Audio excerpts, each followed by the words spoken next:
A very good morning, students. Today we are going to discuss Liouville's theorem.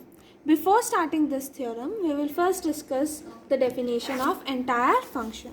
An entire function is a function which is defined and analytic in whole of the complex plane. That is, a function is said to be entire function if it is analytic in every finite region. That is, examples are polynomial function, exponential function, all are entire functions. That is, we have written here that a function f of z is called entire function or integral function if it is analytic on every finite region. For example, polynomial function, exponential function, constant function, etc. ठीक है student. Now let us start Liouville's theorem. The statement for the theorem is, if an entire function is bounded means mod of f of z is less than equals to m for all values of z, then the function is constant. हमें proof करना है कि अगर हमारे पास कोई भी एक entire function है जो कि बाउंडेड है तो हमारे पास जो फंक्शन होगा कांस्टेंट होगा. तो हम इसको कैसे प्रूफ करेंगे? अगर हम कोई भी एक लार्ज सर्कल कंसिडर कर लेते हैं, let C be the large circle, let इसकी इक्वेशन क्या होगी, mod Z is equals to R, जिसमें हमने सेंटर और रीजन रखा. ठीक है, इसमें हम कोई भी दो पॉइंट्स कंसिडर करेंगे, let it be A and B. पहले ए पॉइंट कंसिडर करा, सी बी अ सर्कल, एक क्लोज कंटूर है और A is a point within C. Then by Cauchy integral formula हमारे पास क्या आ जाएगा, F of A is equals to 1/2 pi iota integral within the close contour C F of Z divided by Z minus A D Z. ठीक है, अब हमने एक और पॉइंट कंसिडर करा, दैट इज बी पॉइंट, वो भी contour सी के अंदर है. ठीक है, तो इसमें भी हम वही अप्लाई कर सकते हैं Cauchy integral formula at the point B, क्योंकि let C be the close contour C and B is the point lying within C. तो एफ ऑफ बी क्या हो जाएगा, 1/2 pi iota integral within the close contour C F of Z divided by Z minus B D Z.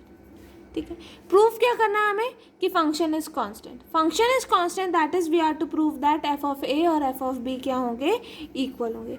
That is we are to prove that mod of F of A minus F of B क्या होगा, 0 के equal होगा. तो that is हमें इतना ही proof करना है. ठीक है students, now let us start its proof. Let a and b be two any arbitrary points in a complex plane. Let C be a large circle. Large circle लिया है, मतलब इसमें हम इसकी जो रेडियस है वो इन्फिनिटी को भी अप्रोच कर सकती है. With centred at origin, origin पर सेंटर्ड है, मतलब mod of Z and radius capital R, that is mod of z is equals to capital R is the equation of circle which encloses the points a and b. Then the equation of circle is mod of z is equals to capital R. Since f of z is bounded for all the values of z, then there exists a constant m positive such that mod of f of z is less than equals to m for all z, क्योंकि हमें mention है कि हमारा function क्या है, bounded है. अब A के correspondingly Cauchy integral formula apply करोगे बी के कॉरस्पॉन्डिंगली. तो now let us see that C is a circle and F of Z is bounded and F of Z is analytic within a circle C. F of Z analytic है within a circle C and A is a point within C. अगर a is a point within C, then by Cauchy integral formula we have f of a is equals to 1/2 pi iota integral within the closed contour C f of z divided by z minus a dz. Also हमें पता है b is a point within C, b भी कोई point है जो c के with in है, तो उसके कॉरस्पॉन्डिंगली कोशी इंटीग्रल फार्मूला क्या होगा, it is equals to F of B equal to 1/2 pi iota integral over the close contour C F of Z divided by Z minus B D Z. ठीक है, now next step क्या होगा, हम F of A minus F of B करेंगे, क्योंकि मुझे function को क्या बताना है, constant. That is F of A minus F of B क्या होगा हमारे पास, 0 के इक्वल होगा. That is subtracting 3 and 4 we have f of a minus f of b, that is f of a की वैल्यू क्या होगी हमारे पास, 1/2 pi iota integral over the close contour C F of z divided by z minus A D Z. ठीक है, minus 1/2 pi iota integral over the close contour C F of z divided by z minus B D Z. ठीक है students, अब 1/2 pi iota common लोगे, integral over the close contour C F of Z, ये सब common आएगा, तो बच्चे का क्या, 1 divided by Z minus A and 1 divided by Z minus B D Z. ठीक है। एलसीएम लोगे you will have here z minus B और यहाँ क्या आ जाएगा z माइनस ए, बीच में माइनस है तो z से z कैंसिल हो जाएगा, रिमेनिंग क्या आएगा a माइनस बी, ठीक है।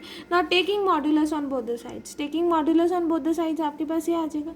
तो मॉड्यूलस जब इंटीग्रल जब मॉड से बाहर आएगा तो इनइक्वालिटी आ जाएगी, that is we have mod of a minus B divided by 2 pi mod of iota integral over the close contour C mod of f of z mod of dz divided by mod of z minus a mod of z minus b, ठीक है।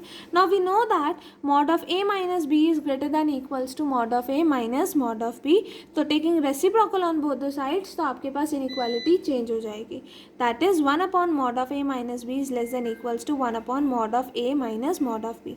तो यहाँ पर inequality less than equal ही चल रही है, that is this term is less than equals to, यहाँ पर अप्लाई करोगे mod of z minus 1 upon z minus A का क्या आ जाएगा less than equals to 1 upon mod of z minus mod of A, और यहाँ पर क्या आ जाएगा mod of z minus mod of b। Now we know that mod of z is equals to capital R, that is z is equals to capital R e iota theta, dz is equals to R E iota theta का derivative is E iota theta का derivative iota D theta.